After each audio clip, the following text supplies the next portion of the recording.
Pour finir cette rubrique Parole musicien, j'aimerais juste encourager un musicien à être ponctuel et à prendre aussi conscience de ce qu'il est dans la main de Dieu. Vous savez, souvent quand on n'est pas conscient de ce que nous sommes, on se dit que non, Dieu s'en fout, Dieu n'a pas besoin de nous. Non, bien-aimé, Dieu a besoin de toi comme musicien. Vous savez, dans la Bible, il y a 2 histoires qui m'ont marqué. Quand Saül était tourmenté par les démons, Saül n'a pas demandé à ce qu'on lui envoie un chanteur, non. Il a demandé qu'on lui envoie un musicien, quelqu'un qui sait jouer à un instrument, afin que le son de son instrument puisse lui apporter satisfaction, restauration.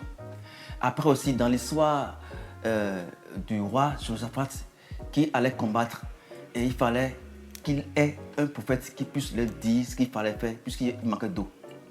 La Bible déclare que lorsque Élisée devait prophétiser, il a demandé à ce qu'on lui envoie qui? Un joueur de harpe. Il n'a pas demandé qu'on lui envoie un chanteur. Ça veut dire que le prophète Élisée connaissait l'importance de l'instrumentiste. Et j'aimerais nous encourager à prendre conscience de ce que nous sommes dans la main de Dieu, à travailler, à nous consacrer, car le Seigneur compte sur nous pour faire des grandes choses demain au travers de nos instruments. Soyez bénis sur nous. Prions ensemble pour finir. Père éternel, je veux te bénir, te rendre gloire pour ce que tu as permis. Merci Seigneur pour cette séance d'échange avec mes amis, mes frères, mes collègues musiciens sur la ponctualité. Père, ce que je sais, c'est que tu attends beaucoup de nous.